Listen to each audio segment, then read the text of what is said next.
हनुमान जी कलयुग के सबसे लोकप्रिय देव में से एक है और पूरे भारत में पूजे जाते हैं। हनुमान जी को शक्तिशाली और कर्तव्यनिष्ठ बताया गया है। महाकाव्य रामायण में भी उनका अपने प्रभु श्री राम के प्रति सेवा और भक्ति के प्रतीक के रूप में चित्रित किया गया है। हनुमान जी को भगवान शिव का अंश माना गया है और वायुदेव उनके पिता और अंजना उनकी माता के रूप में बताई गई है। कहा जाता है अंजना एक अप्सरा थी। एक भूलवश ऋषि दुर्वासा ने उनको वानर बनने का श्राप दिया था। अंजना वानर राज गिरिज की पुत्री बनी और उनका विवाह सुमेरु पर्वत के वानर राज केसरी से हुआ। इसीलिए हनुमान जी को केसरी नंदन भी कहा जाता है।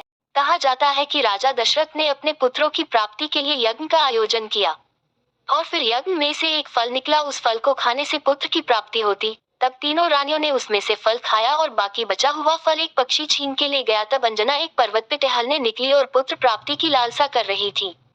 तब वह पक्षी उस पर्वत पर फल फेंक के चला गया। तब वायुदेव ने उस फल को उठाकर अंजना को दे दिया और फिर शिवजी प्रकट हुए और उन्होंने अंजना को निर्देश दिया कि वह इस फल का उपभोग करे। ऐसा करके उन्होंने हनुमान की कल्पना की। वही बचा हुआ फल कैकेयी के हाथ से पक्षी ने छीना था। अंजना ने वही फल का उपभोग करके हनुमान जी का जन्म हुआ था। इसीलिए श्री राम हनुमान जी को भारत के समान भाई कहते थे। जब हनुमान जी ने सूर्य को निगलने की कोशिश की थी, एक बार हनुमान जी को भूख लगी। उनको आसपास कुछ नहीं दिखा तो हनुमान जी ने सूरज को देखा। हनुमान जी बाला अवस्था में थे। उनको लगा यह एक फल ही है। वह सूरज को निगलने को नजदीक जा रहे थे। जैसे जैसे नजदीक जा रहे थे वैसे वैसे अपना आकर भी बड़ा कर रहे थे। राहु का ध्यान पड़ा कि कोई शक्ति सूरज के नजदीक आ रही है। उन्होंने तुरंत इंद्र देव से सहायता मांगी। तब इंद्र देव ने हनुमान जी को रोकने को कहा। हनुमान जी कहाँ मानने वाले थे। तब इंद्र ने वज्र से हनुमान जी पर प्रहार कर दिया के साथ अपने दिल में बैठे दिखाया।